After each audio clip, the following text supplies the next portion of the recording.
Alrighty, I got another fun one here for you. I'm going to be talking about all the rare bases in Star Wars Unlimited. I'm going to give them all grades. I'm going to give some ideas for which leaders to play with them.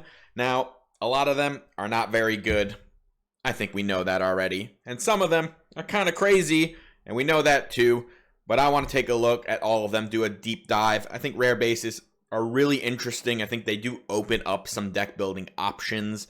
And like variety even within like similar archetypes. So it's kind of cool to revisit them and take a look at what we can do with them.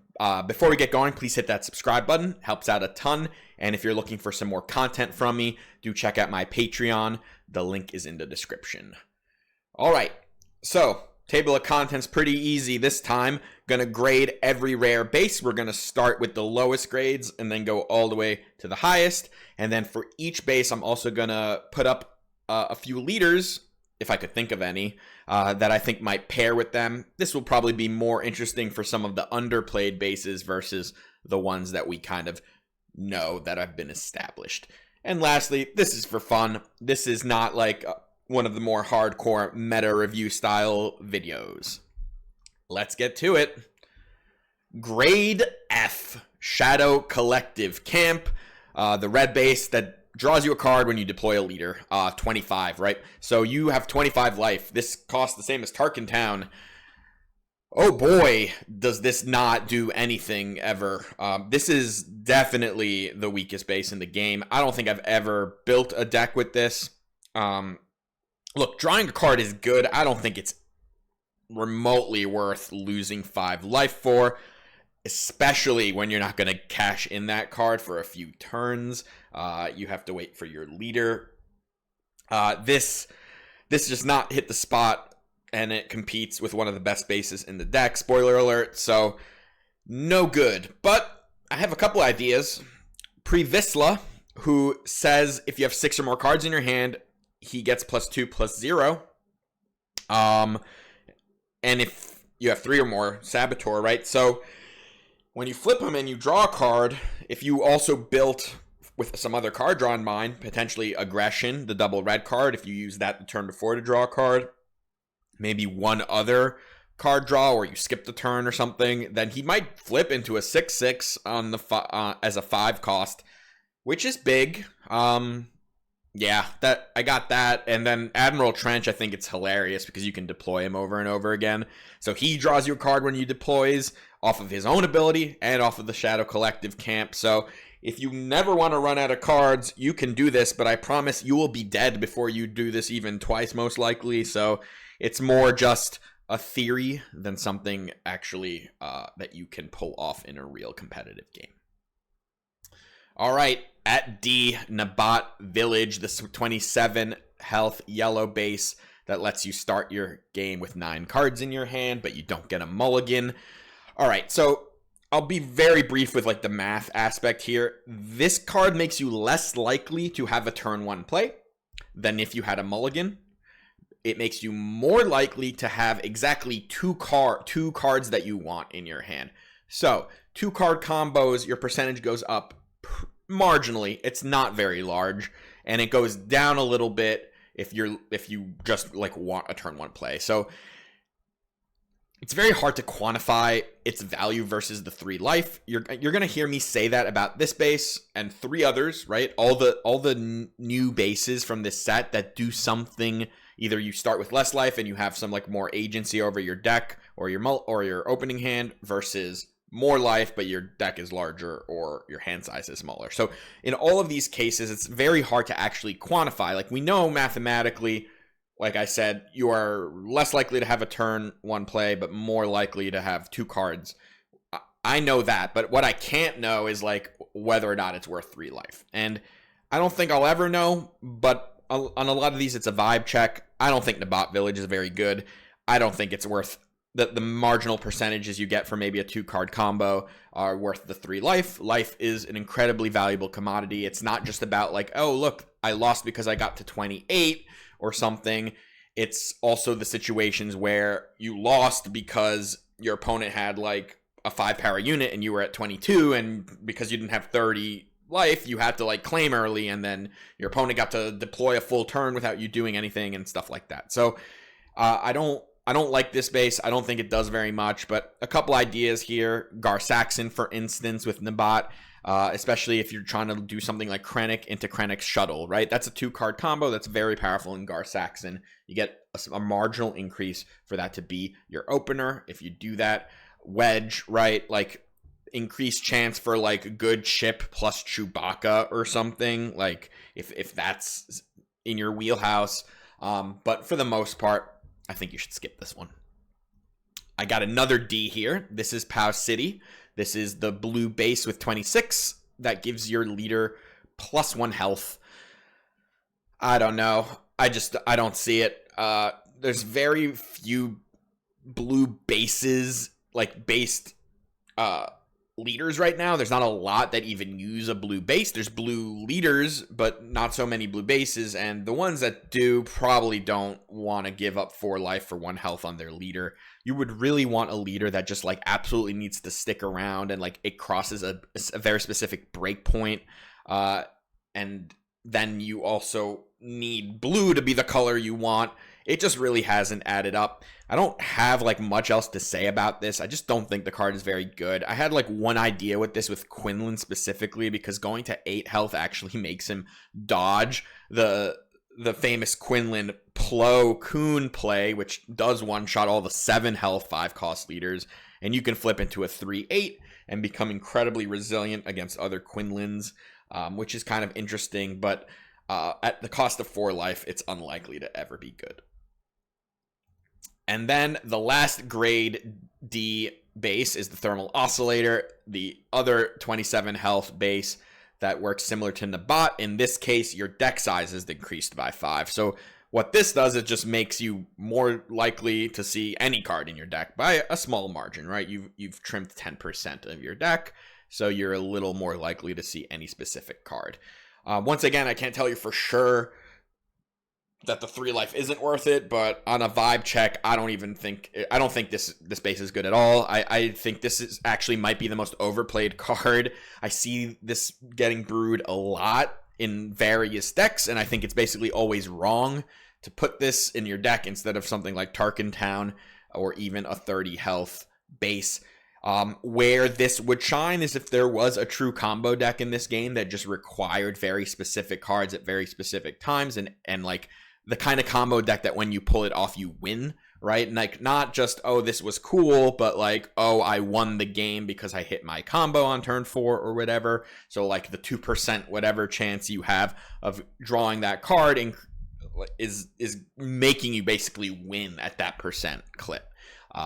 We don't really have decks like that in this game, and as such, I don't think this is particularly good, but a couple ideas here. Admiral Piet. So this deck wants to ramp and then wants to play Devastator. You'll draw ramp more and you'll draw Devastator more when you have Thermal Oscillator. Unfortunately, this deck also just wants to not die quickly because it's not doing anything for a few turns, and the 3 life on Thermal Oscillator, the cost is very high. And then Han Solo, the new one, Han Pilot, probably the closest thing I've come up with to like an actual combo deck. First of all, you have a higher chance of starting your game with C-3PO, which is completely broken in this Han deck because he just draws you a card every turn. But also to set up a flip turn where you have something like K-turn or BB-8 to like ready a unit that Han pilots onto, and you can kind of like create a combo turn with his flip. Those percentages go up because you're more likely to see those readying cards or the ship that you need to pilot with. But again, you're giving up, like with all the red bases, you're comparing them to Tarkin Town, which is already kind of a difficult thing to be compared to. And then you also, even a 30 health version, like how much better chance, like is the chance better enough to be worth 3 life? I don't think it is. All right, next we got a C-. This is Droid Manufactory. When you deploy a leader, make 2 tokens, 24 life. So the ability is quite strong. Making 2 droids, like 2 units is a lot, but 24, oh boy, is that like so little. Like, that's like no life. That's less than the 25s that we had in set 1.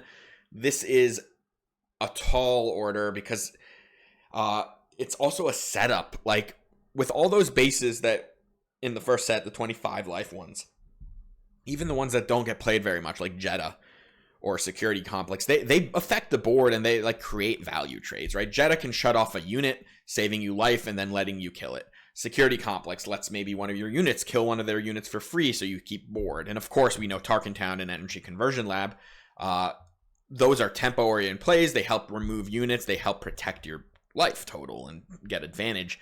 This doesn't do any of that. This is a setup base. You need to get your leader out, and then you need to use those tokens to like maybe exploit or do some combo with them.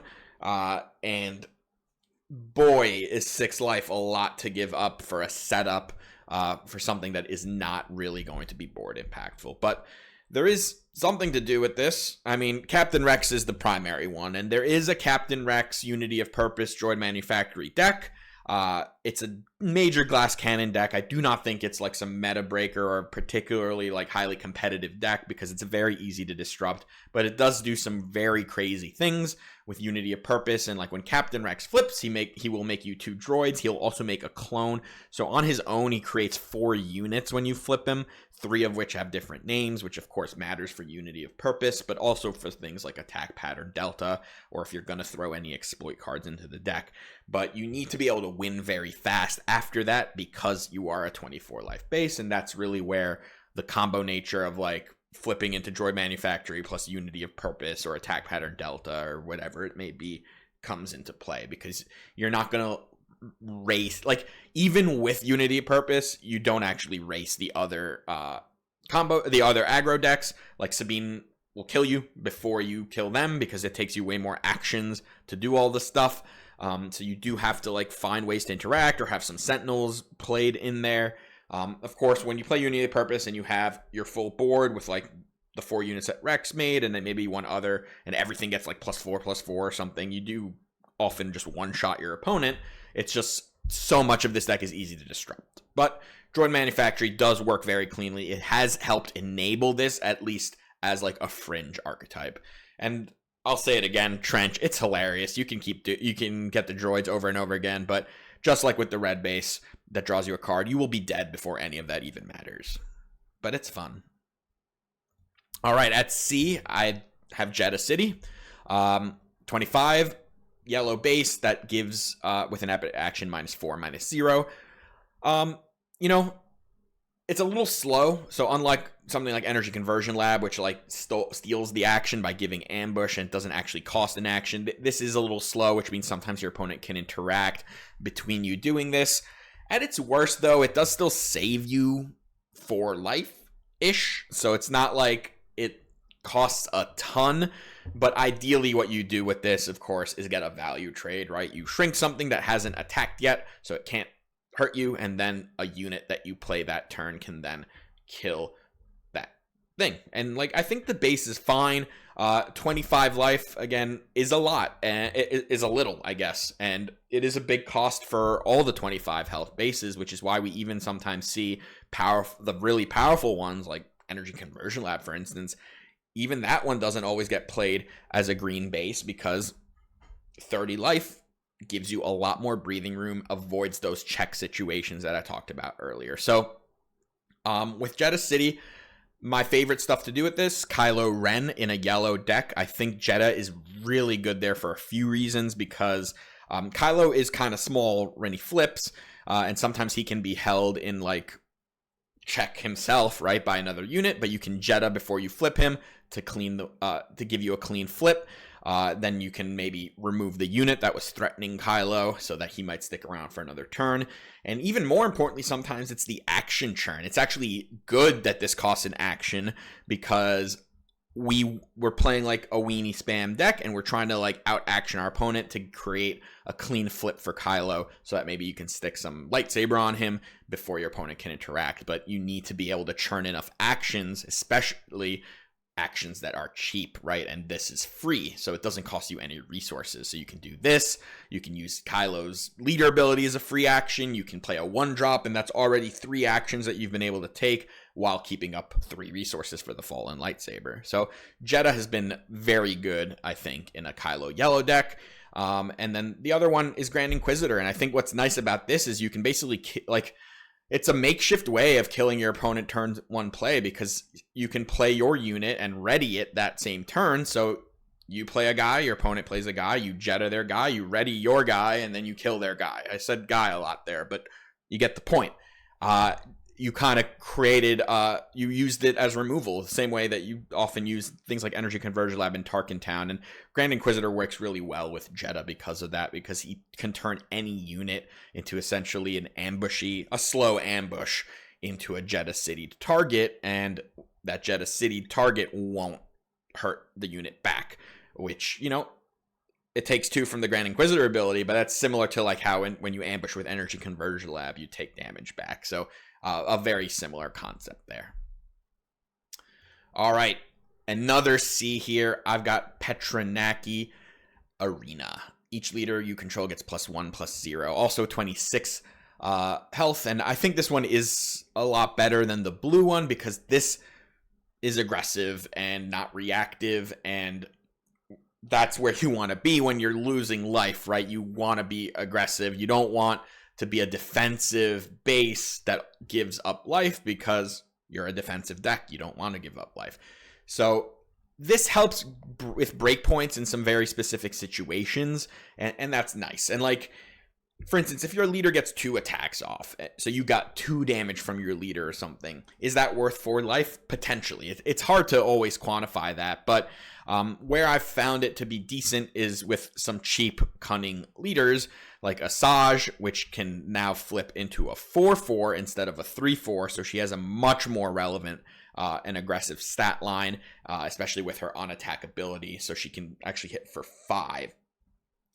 And that's pretty big. And Kazuda's the other one, and he's really interesting with this base, because he actually gets the buff either as the pilot, in which case he would give +4/+3, or he becomes an actual unit. 2/5 is so much worse than 3/5, and I think it's something we kind of take for granted with Sabine, is that she hits for 3, and that's major. If she only hit for 2, she'd be way worse. And she is a 2/5, but that extra 1 damage she does on attack is so impactful. So having the option with Kazuda to go to the ground, especially against decks that maybe play Bamboozle, is really, really nice, and I think can really help to play this base with him, so that he becomes a much more relevant threat, like a 3/5, and then maybe you play a blaster on him and he's a 5/5, and all of a sudden you've created a very big unit on the ground in many cases where he shouldn't be a big unit. So those are my thoughts for the arena. And next up, we've got Security Complex, also with the grade C. 25 life base, give a shield to a non-leader unit. So similar to Jedha, actually, the idea behind this is sort of to create 1 card worth of advantage. You can hopefully use that shield to get a value trade in many cases, or similar to Jedha, protect an important unit so that you can actually, ride the wave with that unit. This one saw virtually no play for a while, but I do think this base got a bit better in set 4 with the addition of pilots and pilot leaders. Getting that shield on a unit before you then put a pilot on it, or even better, the pilot leader, gives you a lot of protection. The pilot leaders protect the unit itself from a lot of interaction, all the removal effects that don't target leaders, and then that shield will protect it from all the damage-based interaction that does. So places that I would potentially look at using this leader right now: Major Vonreg, Poe, Kazuda. There's certainly others, but the 4-cost leaders in particular, where you can get this shield on a unit very early and potentially deploy onto it, or even not deploy onto it, use other pilots on it, or just keep early aggression going. These sort of decks can kind of fizzle out if they get interacted with very early, and Security Complex helps a lot. And there's early interaction for these leaders. Think any deck that does ping plus Tarkin Town to remove your turn 1 play. Well, Security Complex can kind of protect against that. It can protect against a turn 1 Millennium Falcon that the Han leader can play and just instantly kill one of your early plays. So it really does give these leaders some added protection. And same with Poe, who can actually deploy onto a turn 1 play if you played a 1-drop, or at the very least hop onto a turn 2 play and give you that. Having that shield gives you the ability to potentially crush from turn 1 on. If that shield gives you enough protection to not trade into a unit and then kill that unit, your opponent might not have another good way of interacting with whatever it is you're doing. So I think its value has definitely risen with the addition of these leaders. I'm not saying that it's an amazing base right now, and 25 life is still a big issue, but I think it's gotten a lot of help with the addition of this new set. All right, we're in the Bs now, and flat B grade for Colossus, the 35 health mega base with that makes your starting hand start with 5. So similarly to the 27 life base, the Thermal Oscillator and the Bot Village that I talked about, it's very difficult to actually quantify whether or not this is worth 5 life outside of just the vibe check of playing with it. But 35 is a ton, and you can see with my grades for this one, and, well, we haven't seen the green one yet, the 33 life base, but you can see the difference in grades for me between the ones that give you extra life versus the ones that give you a small bonus, but you start with less life. And my bias is landing on extra life is much better than the bonuses at the cost of life. 35 is a ton. Like, this is... Sometimes when you sit across from this and you are an aggressive deck, it just looks like a mountain that you have to climb. It is so much life, especially when we've gotten used to a ton of decks playing the 25 life bases. This is a big deal. But it's also a big deal to have one less card in your starting hand. I think a lot of decks that play this can mitigate that with some card draw style effects in their deck. But nothing will ever be able to mitigate the fact that you looking at your opening hand and it having one less card in it. It makes your mulligans much worse. It makes your opening hands much worse. It makes your resourcing decision early on much worse. Where, you know, sometimes you'd have to keep your 2 and your 3, and then like you get to keep like one other card. Maybe the other ones are also good, but you just like you have to resource down to 3 cards, and it makes for some very awkward decisions. But you're able to play a longer game kind of innately by having that extra 5 life.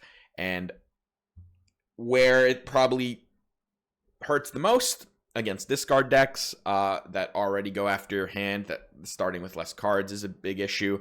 Against it in decks that absolutely need to curve out in the early game, it can also hurt because there are situations where you kind of miss a step when you start with such a small hand. But let's look at where I'd start. These are the 3: Anakin, Emperor Palpatine, and Piet. And Anakin is kind of that mid-range curve-out deck that I'm talking about that can sometimes get hurt by this because, you know, you don't want to miss your turn 1, 2, 3 in Anakin, and you're more likely to do something like that with Colossus. But he also kind of innately likes the extra life because he can grow even larger. You can use his ability a little more liberally. There are some card draw effects you can play with Anakin. I saw in the Liverpool top 4 Anakin, there was Stila Guerrera. Yahosera was playing that. That's a really interesting card to play with Anakin, especially when you have that extra life buffer. You can get a couple card draws there. You can play things like C-3PO and Yoda, maybe even Queel. So there are ways to get some extra card draw into a blue hero deck to help mitigate this. And then we've got our villains, Emperor Palpatine. I think this one's kind of self-explanatory. He's an 8-cost leader. The longer you can go, the better, and he has built-in card draw into his leader ability. You know, you're a little less likely to start a hand with ramp, for instance, when you have less cards in your opener. But Palpatine doesn't actually always need to ramp early. He just needs to ramp eventually. So as long as you play with maybe a little more card draw than you would typically. Maybe you get Dr. Pershing involved in a deck like this. Same with like Admiral Piet. Most of what I would do with Palpatine applies there too. And the reason it works with Piet as well is, you know, he also wants to just survive long enough to start dropping haymakers, and Colossus will certainly help him do that. And if these decks can get redundant enough so that they don't miss a beat, even when they lose one card in their opening hand, it can be very powerful. But yes, I think this base is actually very, very good. I think you have to build specifically around it. You need to have your curve figured out a little more precisely than you would with a 6-card opening hand, but I see a lot of play to this. And then at B+, I've put Data Vault, and this is similar. 33 life. You get extra life. Your deck size has to be 10 larger. This, I think, is a smaller price to pay. I mean, the developers agree. That's why it's 33 life and not 35. But it certainly makes your hands much more tolerable than 5-card hands. So 10 extra cards. How do you quantify whether that's worth 3 life? Once again, can't really do that. It's a vibe check. But we're at 4 sets now. You can get a lot of redundancy with. You can add 10 cards into a lot of decks and not feel terrible about it. You certainly are going to miss some percentages on certain cards, but it doesn't mean that it's not worth that 3 life. And I think in a lot of cases, it's going to be worth that 3 life. I have some ideas, like we've seen Luke Skywalker, my teammate Steve, play at a 33 life Luke Skywalker to a top 8 in a sectional. That in a sector that worked out, right?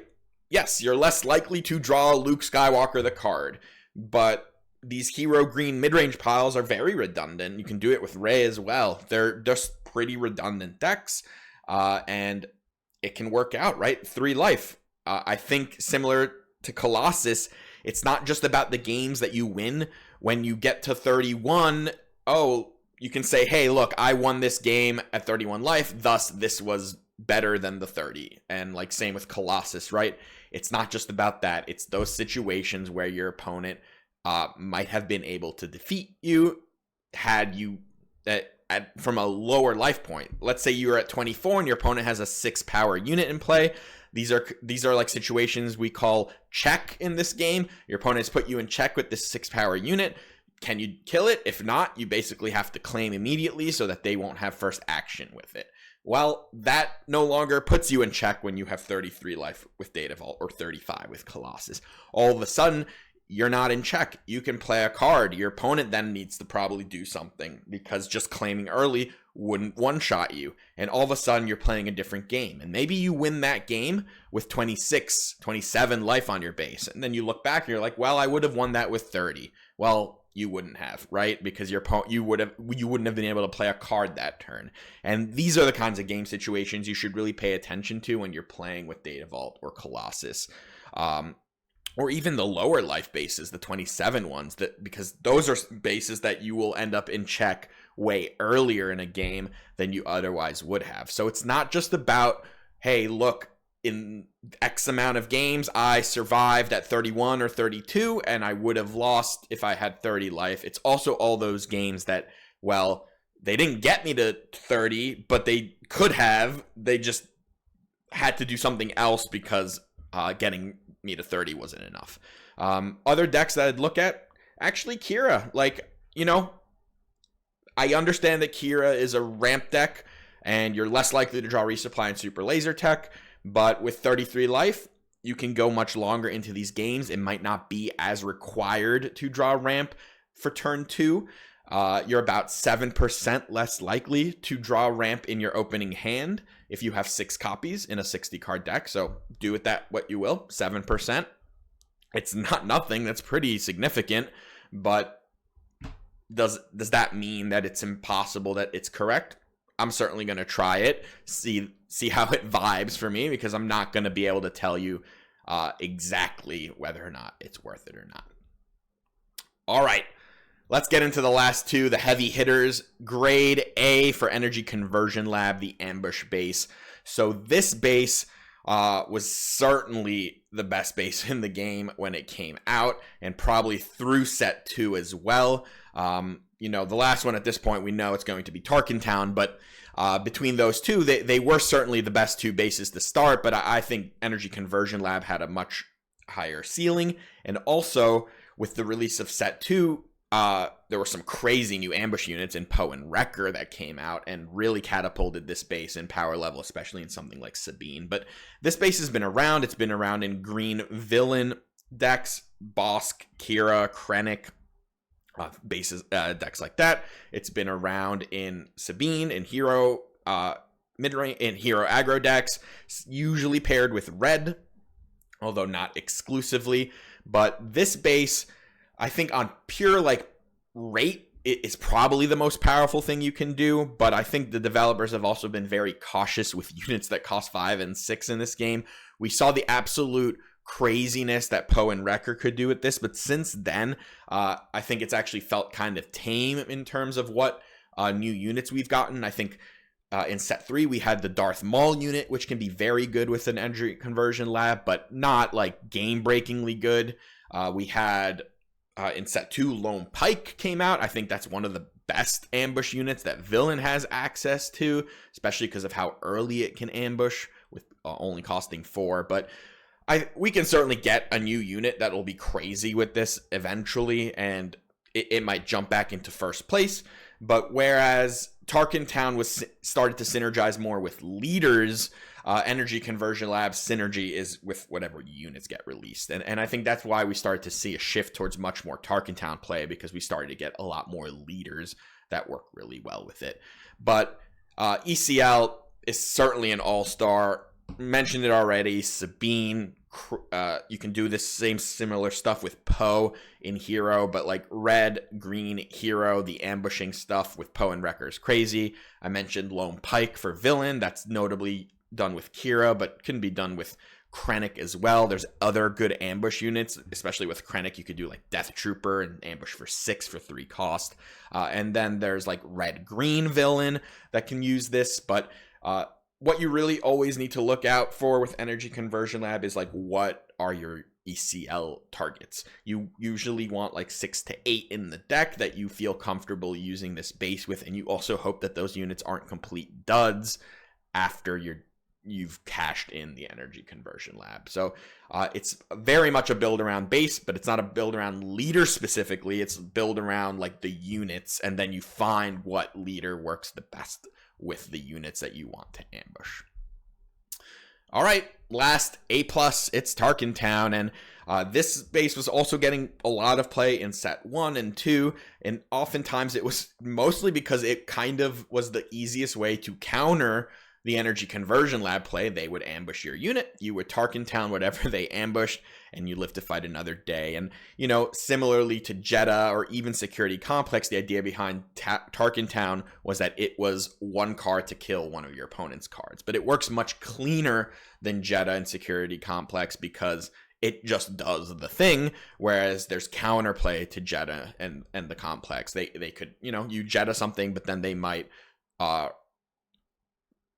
bounce the unit that you were going to use to remove it or whatever, and then all of a sudden you've lost your base action. Or same with the Security Complex, they bounce the unit or use some hard removal that gets through shields, right? So Tarkentown was very clean. Now in set 2, there was a ping leader introduced in Cad Bane, who worked incredibly well with Tarkentown. The problem for Cad Bane at the time was that he shared a color with Boba Fett, and he was way worse than Boba Fett. He didn't even have things like Fett's fire spray and Boba Fett's armor. So he was just definitely living in the shadow of the Boba Fett world. But then starting in set 3, we also had the addition of Quinlan and Jango, both which were, Jango, not specifically a ping leader, but he synergized so well with all the ping effects that he became probably the best Tarkentown deck. And you had Quinlan as well, and Cad still around now.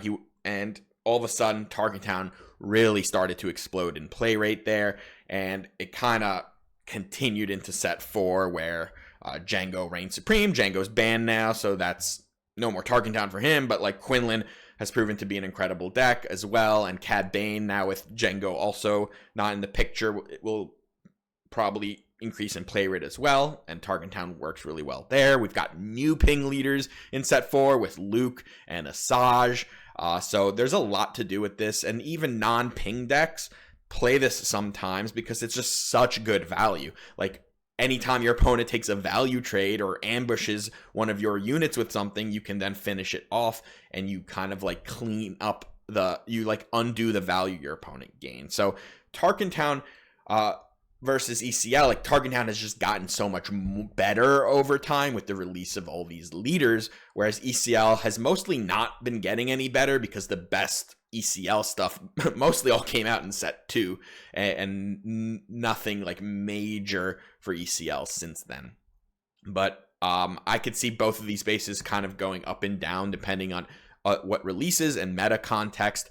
But right now, no questions about it, Tarkentown is definitely at the top. It is kind of it's just like setting the stage for the game right now. So much of this game revolves around like trying to minimize the impact this will have against you or maximize the impact it has for you. And I've put a bunch of ping leaders down here: Cad, Quinlan, Asajj, Luke. There's certainly non-ping decks that will play Tarkentown. It's just a very good base, and probably my vote for the best one right now, but ECL might swap with this at a later date as well. So I've got my final ranks here. You can check them all out. Let me know what you think about the ranks here. I know you could definitely disagree. I'm interested to hear your thoughts as to like why you think some of these might be better or some of them might be worse than I have graded them. But yes, let me know. I hope you enjoyed this, and until next time, take care.